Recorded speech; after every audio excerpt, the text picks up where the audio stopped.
Hello, my friends, and welcome back to a new episode of No Stress DDS. I'm so excited to be here. Let's dive in. Okay, so today we're talking all about setting goals for the next year.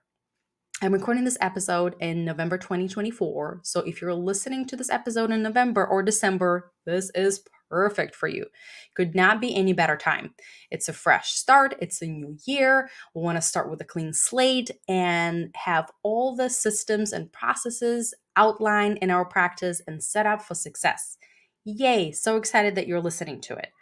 If you're listening to this podcast later in the year, totally not a problem. I think it's always, regardless of the month, it's a great idea to sit down and organize things and set some goals so that the rest of the year is streamlined. Okay, so let's dive in.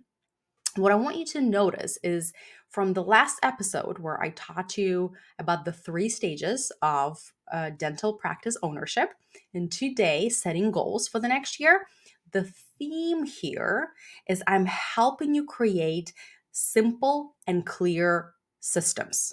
Okay? It's all about clarity and simplicity when it comes to success. I want you to keep that on top of your mind whenever I'm teaching you anything, dental practice, or honestly anything in life. If you set a goal or if there's something that you are overwhelmed about or you're struggling with, it is most likely because it is a complex, the solution seems complex or unclear. Okay.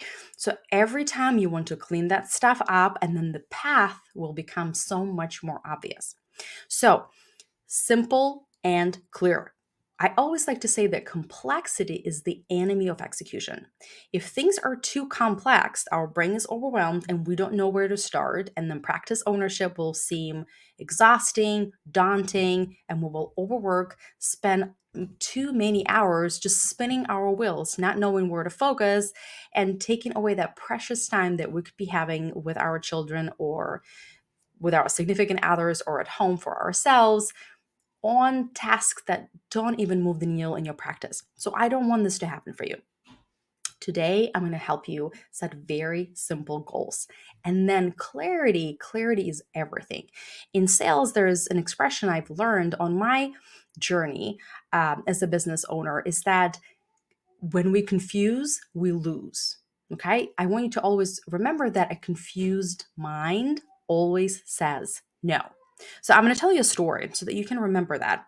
And then every time you are in your practice, you're on your own and you feel overwhelmed or you feel stuck or stressed or confused, always remember what I taught you. We want everything simple and clear and go back to the basics. So let's talk about confusion. Depending where you are in your practice journey, when you first graduate residency or dental school, chances are the way you are conducting your consultations with new patients are different than you do them 5, 10, and 15 years practicing.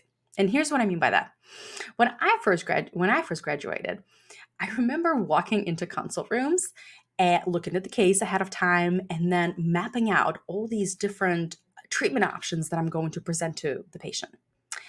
And so I thought I was being thorough, right? I thought I was doing patient a service. I would say, okay, we can do non-extraction and we can do some IPR, or we can actually extract all 4 premolars, and then you may have a little bit of black triangles, but we can do this for that, or we can maybe expose this tooth, or we can just monitor, and we can do this and the other. So poor patient would have 4 different options and feel so confused. And what do you think happened at the end of the consult? A lot of the time they left. They didn't start the treatment because they were so confused. I was confused. I didn't know what happened. I did such a great job. I wasn't one of those doctors who walks in and just tells them what to do. I was like, no, patient autonomy, and I don't want to be pushy, and I want to lay out all my knowledge. And what I did, I was unclear, and confused mind always says no. So I want you to picture what that little story I just told you, and remember whenever you are sitting down to work on your practice or you're managing the team in the practice, always ask yourself, what I'm saying or is the process that I have clear enough? chances are, if there are some issues, it's not clear. So these two things we're going to focus on today: simplicity and clarity when it comes to setting goals. And just the fact of setting goals creates that simple and clear path for your practice so you can stop overworking. All right, sounds great? Okay, so here's how we're going to set goals. First and foremost, I want you to gather some metrics about your practice for this year, and some metrics would be nice if you have them for the last 3 years, so that we can make intelligent plans for the next year. Okay, and I'm going to read you a whole list. There's not a lot. There's only 5 categories of metrics that you want to be looking on weekly, monthly, quarterly, and annual basis for your practice, so that you can ensure that it's healthy, you're catching any of the problems, and you are growing it into this well-oiled machine. Okay? All right. So the first category, and by the way, I know we have now sophisticated systems like sophisticated EMRs, electronic medical records, whatever you're using, depending on your specialty, it doesn't really matter. But these new electronic medical records are tracking often things for us, and they can generate reports, or maybe you are using like Gauge and other software systems that can generate reports for you and track KPIs, right? The key practice indicators. This is great and awesome. But what's important is that you actually look at those numbers and then, based on them, create an action plan for yourself and your team. Okay. So just merely having metrics to track is not going to move the needle. Okay. And if you are like I was when I first started, all I had is a piece of paper and a pen, and that's okay. We can start scrappy. And if you're more advanced at multiple $1 million level in production, you definitely have some systems in place set up. This episode is great for either of you. And I'm going to give you some examples at the end at different financial levels on what I would recommend. Okay. All right. So here are the 5 metrics that you want to collect first before setting goals for 2024. The first category is financial. Okay. Financial metrics. And there are the 2 main things that I want you guys looking at. One is your annual revenue or production, right? And you kind of want to look at both production and collections. They show different things. So production is the total amount of dentistry that we had sold for that year, right? It is a metric and measure of the growth of our practice, right? Because it reflects how much, either how many new patients we had or how much new treatment we have performed and billed for. Yeah. But collections shows you more of a health indicator of your practice, right? Because collections has to do, of course, with the number of new patients, but also with the way you're collecting payments. And so I think it's good to have both, but for the sake of setting goals, production is a little bit more important, okay? But you want to have like a general idea of how much did your practice produce last year, this year, 2024. If you have data for 2023 and 2022, so 3 years back, this would be excellent, okay? If you just started practice, not a problem at all. If you've been in practice for 10 years, right, you're in stage 3, then, or going into stage 3. And if you don't know what I'm talking about, that was in episode number 2, the 3 stages of dental practice ownership. So you can go back and listen to that episode. So depending on your stage, just look at the last 3 years of your financial data. Okay. So we want to know your annual revenue, and then we want to know your profit margin. And by the way, I forgot to say that, but you're probably driving listening to this, or maybe you are cooking or cleaning or doing dishes or something like that. And I don't want you to stop what you're doing and grab a piece of paper and a pen and start writing this down. I have created a document for you guys to download that's going to follow this podcast that has all of the stuff that I'm talking about right now. It is all outlined for you in a document. So you can just download this and use it and run with this. Okay. So you don't have to take notes. All right. So for financial metrics, we want to look at your revenue for the last 3 years and your profit margin. So profit margin, it's basically the opposite of the overhead, right? In dentistry, we talk in terms of overhead, meaning the general cost of operations. By the way, if you didn't know, overhead does not include the doctor's salary. Okay, for those of you who are just starting out, we don't count doctor's dentist salary in the overhead. It's your operational cost, it's the wages for your staff, but not the money that you're taking. Okay, not your salary. So you want to look at your overhead and you want to look at your annual revenue. And also, if you are fairly new and you're like, what's normal overhead? I pulled that information for you guys, okay, from the Googles. So here's what I have for you. The average overhead for a dentist, for a general dentist in the United States, as of right now, 2024, is 55 to 65%, okay, excluding the doctor's salary. For an orthodontist, the average is 49 to 60%. For a periodontist, it's about 51%. They didn't give me the range. I don't know why. For pediatric dentist is 52 to 62%. For an oral surgeon, it's around 50%. If you're a prosthodontist, it's 59 to 64%. And if you're an endodontist, it's about 42 to 50%. So endos is the lowest. I had no idea. And endodontist, who knew? Went to the wrong specialty. Okay, so these are the two things that you want: annual revenue and your profit margin or your overhead. Okay, the category number 2 is patient metrics. So you want to track new patient acquisition, meaning track the number of new patients that your practice acquired monthly and annually, and then patient retention rate. Okay, you want to calculate the percentage of returning patients, right? Like, did they miss their appointments, or maybe they referred their family and friends, or you also want to track building long-term relationships, right? Because depending on your specialty, not every specialty offers like recurrent treatment, or like the patients are return, like orthodontics, for example, right? Hopefully it's one and done. Hopefully we just put braces on or Invisalign or whatever we're doing is comprehensive and they're done. They're actually wearing their retainer, right? You can still track patient retention rate by tracking the relationships that you're building with these patients. Are you maintaining engagement with past patients for their future needs or maybe new orthodontic advancements, right? Things like that. And then, of course, in every other specialty, maybe you did some treatment, a crown on number 2, and they will come back and maybe there is more decay, or maybe you did a root canal, maybe in the future they need an extraction, right? So there's more things that you can provide care for these existing patients, so you want to be tracking their retention. Okay, so that's for patient metrics. Next category is operational metrics. Okay, so for operations, we want to track 2 things: scheduling, the average wait time for our appointments. And then number 2 is we want to track chair utilization rate. Okay. It measures how often our chairs are being used.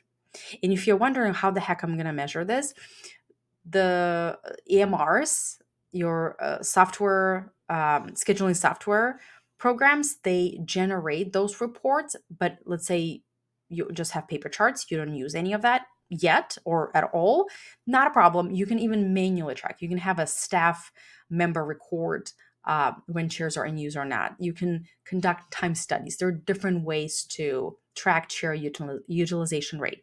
But it is important because you want to know if I am utilizing my chairs well. Maybe I need to add another chair. Maybe on the opposite, we need to tighten up our schedule, right? These are important metrics to know. So next metric is clinical. And under clinical, the main thing is you want to look at the treatment acceptance rate. Okay. You want to determine the percentage of patients, new patients that actually accepted treatment for you. And then the last piece is marketing. Okay. And you want to look at marketing. This is the way I look at it, is offline and online. Okay. The simplest way, offline and online. And when you look at offline, you want to look at your referral sources. Basically, you want to figure out where are your patients coming from. Is it from maybe other providers, or maybe it's from internal referrals from your dentist or from your patients, or maybe it's your team members are referring, or maybe you did some events. Like, where are they coming, right? So you want to know that. You want to know where your patients are coming from. And then for the online, if you have an online presence, which I think most of us do, is you want to track website traffic and your social media engagement. Okay, so these are the 5 metrics. I'm going to repeat them again. And again, as a reminder, you don't have to write them down. I'm going to give you a document with all of them. But before you set your 2025 goals, you'll want to look at these 5 metrics for 2024. One is financial metrics. Second is patient metrics. Third is operational metrics. Fourth is clinical metrics. And fifth is marketing metrics. Okay? All right. So hopefully you've looked at all of them or printed the document that I will give you at the end of this podcast. And you're looking at it, you're like, okay, I now have an idea where my practice is at. Now, with this information, we can set goals for the next year. Okay? And what I'm going to do right now is I'm going to give you an example of 2 practices on a smaller side and on a larger scale, how they would go about tracking these metrics and setting goals for 2025. Sounds good? Okay.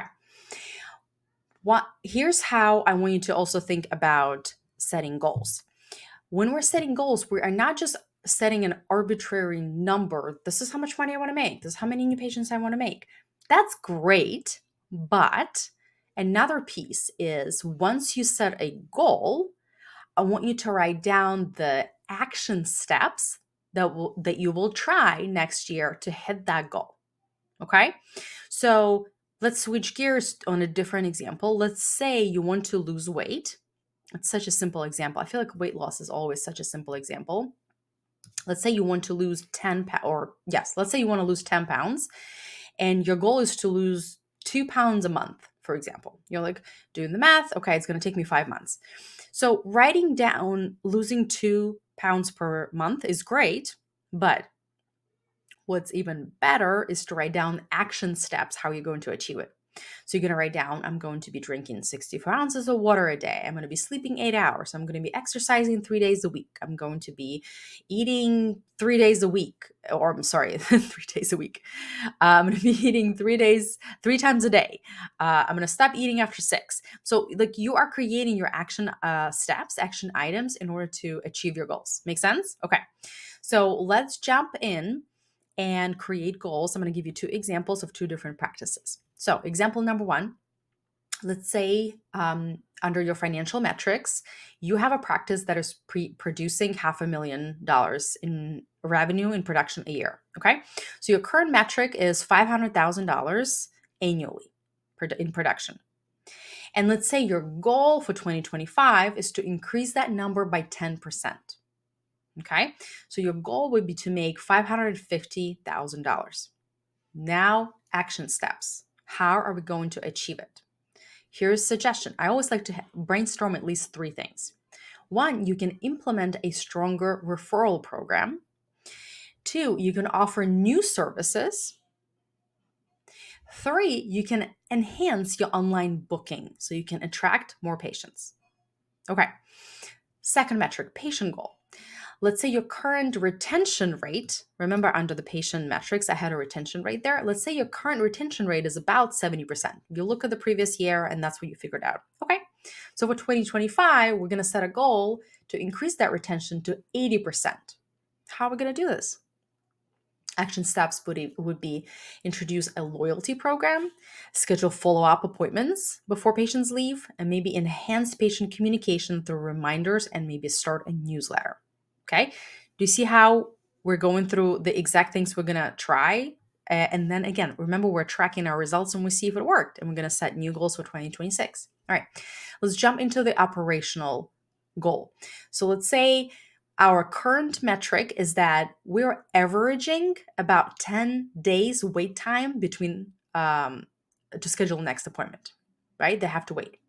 And you want to reduce it to 7 days. Here are your action steps that you can take. You can optimize your staff schedule for better efficiency, right? You can try to do that. Or you can implement an online booking system. Maybe you don't have an online booking system. Maybe right now they're just calling you, right? You can implement online booking system. Or maybe you can extend your office hours and add more chairs if it is possible. All right, let's look at the next one, clinical metric. So let's say your current acceptance rate is at 60% and you want to increase it to 75% next year. So action steps could be provide more detailed treatment plans with more clear benefits, right? Next step could be offer financial options to make treatment more accessible. Maybe right now you only have one financial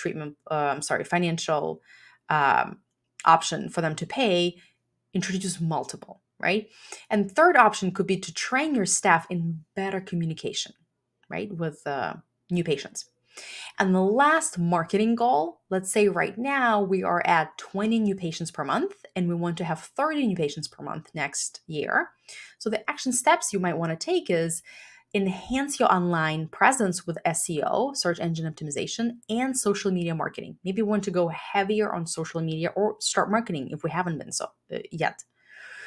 Also, maybe you want to partner with some new or more local businesses or have some cross promotions with them. Or maybe you want to host community events or free dental checkup days, right? To increase awareness of your brand.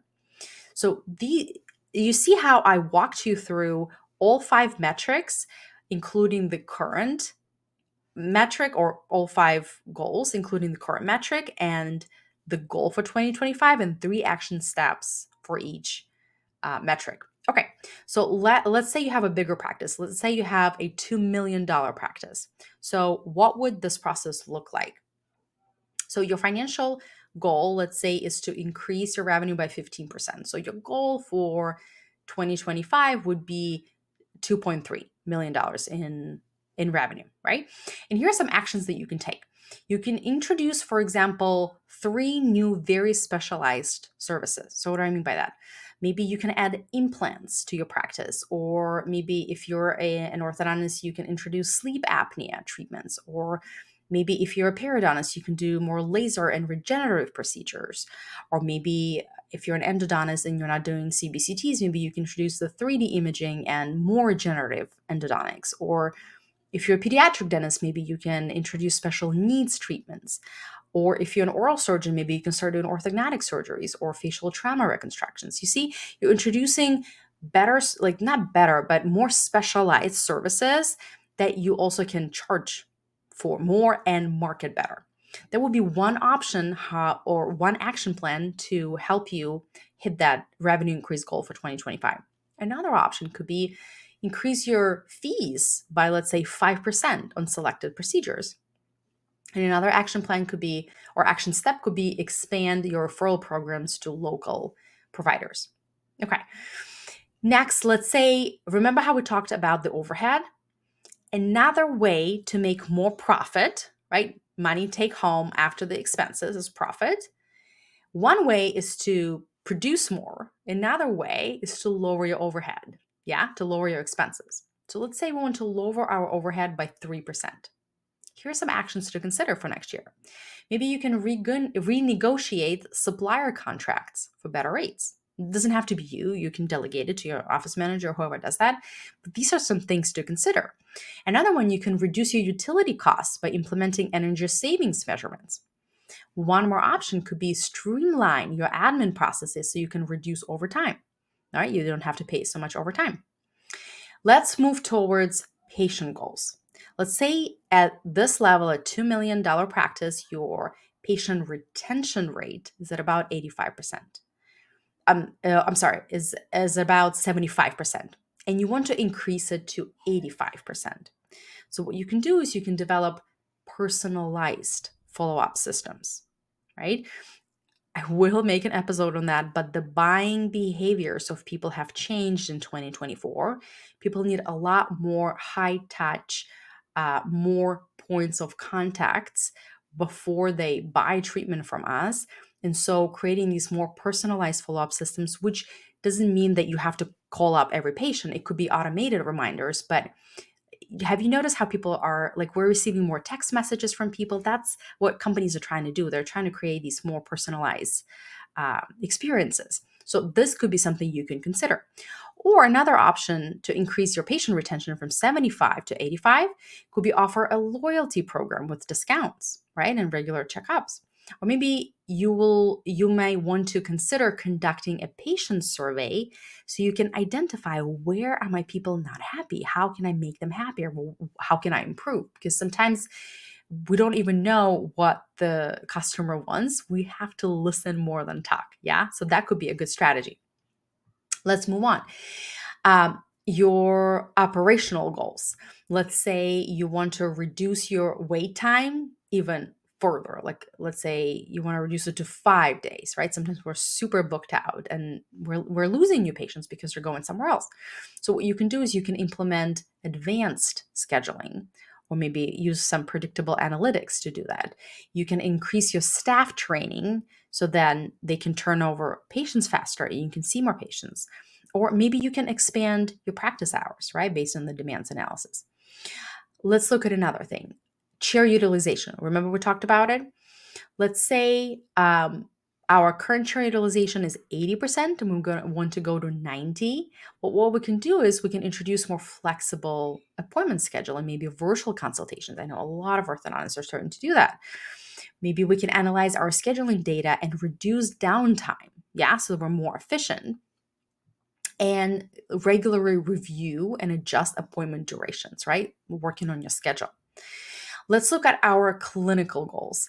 Let's say our treatment acceptance rate right now is 70%, but in order to hit that 2.3 million, we want to go to 80%. So here's some action steps that we can take. We can enhance our patient education, right? Maybe with use more multimedia tools that we're using right now, or introduce some to our practice. Maybe we can offer more customizable plans with even more flexible payment options, or provide even more training for our staff in better communication, right? To increase that patient acceptance rate. And lastly, let's look at our marketing goals. At this level, you probably have a website, and so you want to increase the traffic, let's say to 40%. So you want to sit down and develop a comprehensive content marketing strategy. Again, not necessarily you'll probably hire somebody out to do that, but you will need a marketing strategy. You may want to utilize social media influencers, right, to reach even broader audience, or implement a patient referral incentive program if you're not doing that yet. So I hope you saw how I broke down all of these five um, characteristics, all of these five goals that we were tracking, and using them for our goals for 2025 to set our goals for next year so that our practice feels under control and kind of like in the cruise control mode, and we know exactly what to focus on so we can leave before 5, 6, 7 p.m. and make it home to dinner and enjoy the balance that we want. All right, my friends, there was a lot of good stuff, and I'm going to leave in the show notes a document where you can download everything I just told you. If you're like, this was amazing, but I didn't write anything down, I feel like it was important, I'm going to leave a document in the show notes below so you can download it and set your goals for 2025. And as always, if you have any questions or you need help with this, just send me an email and I will catch you here next week. Bye.